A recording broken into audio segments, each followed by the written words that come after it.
Бурабай курорттук зонасында жасалма интеллект колдонула баштады. Жасалма интеллект кызматы жакшыртууга жардам берет. Атап айтканда, видео көзөмөл системалары аркылуу онлайн режиминде болуп жаткан окуяларды талдайт. Акылдуу камералар Бурабай районунун полиция бөлүмүнүн оперативдүү башкаруу борборуна жигердүү киргизилип жатат. Система башкы прокуратуранын жана ички иштер министрлигинин базалары менен интеграцияланат.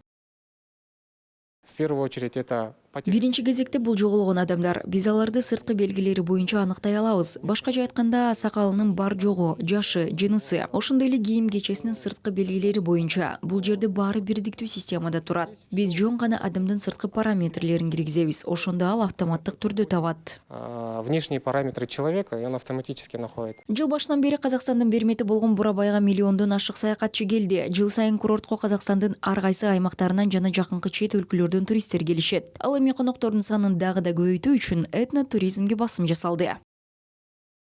Этнотуризм подразумевает посещение. Этнотуризм этномаданиятты түзгөн объекттерге барууну билдирет. Башкача айтканда, бул сыр жасоо, кымыз жасоо, ат минөө. Биз муну келечек деп эсептейбиз. Анткени азыр бизге туристтер келип, мейманканага жайгашып, жөө сейилдешет. Ал эми биз кызыкчылыктардын артышын каалайбыз. Только пешие прогулки, а мы хотим, чтобы по интересам было разветвление.